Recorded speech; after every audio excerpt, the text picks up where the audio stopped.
Hello guys, അപ്പോൾ ഓണക്കാലമൊക്കെ തുടങ്ങിയില്ലേ? അപ്പോൾ ഇന്നാണ് നമ്മുടെ അത്തം നാൾ വരുന്നത്. അപ്പോൾ ഞാൻ ഇപ്രാവശ്യം വിചാരിച്ചു 10 ദിവസമെങ്കിൽ പിന്നെ അത്തം ഇട്ടേക്കാന്ന്. ഇപ്രാവശ്യം 11 ദിവസമുണ്ട്. ഞാൻ കുറച്ചധികം പൂക്കളേനെ ഒന്ന് പറിക്കുന്നുണ്ട്. ഞങ്ങളുടെ നാട്ടിൽ എല്ലാവരും തിരുവോണത്തിൻ്റെ അന്ന് മാത്രമേ ഇങ്ങനെ ഇടാറൊക്കെ ഉള്ളൂ കേട്ടോ അത്തം. ഞാൻ വിചാരിച്ചൊന്ന് ഇടാമെന്ന്. ഒറ്റ പൂ വെച്ച് ഇടാമെന്ന് വിചാരിച്ചാൽ നടക്കത്തില്ല. എൻ്റെ എല്ലാ പൂവും ഞാൻ പറിക്കുന്നുണ്ട്. ആ പറിക്കുന്നത് ശംഖുപുഷ്പമാണ് കേട്ടോ.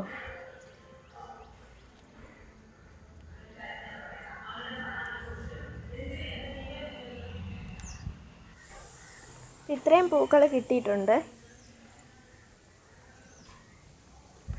ഈ ഒരു പൂവിൻ്റെ പേരറിയാമെന്നുള്ളവർ ഒന്ന് കമൻറ്റ് ചെയ്തേക്കൂ.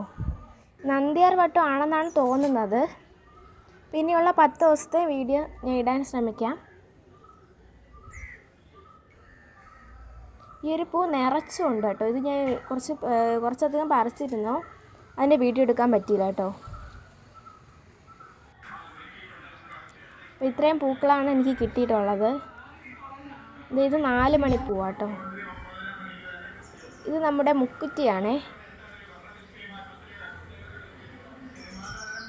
ഞാൻ ഓരോന്നായിട്ട് ഇങ്ങനെ വെച്ചുകൊണ്ടിരിക്കുകയാണ്, അത്തം ഇടുകയാണ്. ഇത് ഓരോ തവണ ഞാൻ എടുത്തിട്ടുള്ള ക്ലിപ്സാട്ടോ. ഇത്തിരി ഫാസ്റ്റായി പോയത്.